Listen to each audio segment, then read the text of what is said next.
আমাদের সবারই ইচ্ছা হয় রোজকার একঘেয়ে জীবন থেকে বেরিয়ে কোথাও একটু ঘুরে আসি। এরকমই কিছুদিন আগে তখন হালকা শীত ছিল, গনুর স্কুল ফ্রেন্ড আর আমরা মায়েরা মিলে একটা ছোট্ট পিকনিক মতন করেছিলাম। খুব সুন্দর একটা পার্কে ঘুরতে গেছিলাম, সারাটা দিন ওখানে কাটিয়ে অনেক গল্প মজা করেছিলাম। সাথে তো বাচ্চাগুলো ভীষণই আনন্দ করছিল, ওখানে বাচ্চাদের খেলার জন্য অনেক অ্যাক্টিভিটি ছিল।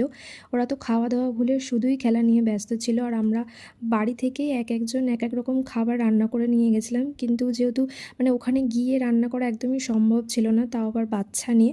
তো খাবারের মধ্যে ছিল হচ্ছে পেস্ট্রি, বেবি নান, চানা মশলা, পরোটা, আলুর দম, ফ্রাইড রাইস, মেথি চিকেন, স্যালাড আর গুড়ের সন্দেশ।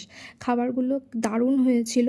আর খাবারগুলো কিন্তু একদমই বেশি স্পাইসি বা ঝাল হয়নি, কারণ বাচ্চারাও যেহেতু খাবে। কিন্তু ওরা কিছুই সেরকম খায়নি, ওদের মন ছিল শুধুই খেলার দিকে। আর খাবার ওখানে অনেক বেশি হয়ে গেছিলো, আমরা পেট ভরে খেয়েও আরও অনেকটা খাবার বেঁচে গেছিলো। তো আমরা যাই হোক ভীষণ আনন্দ করেছি, ভীষণই মজা করেছিলাম।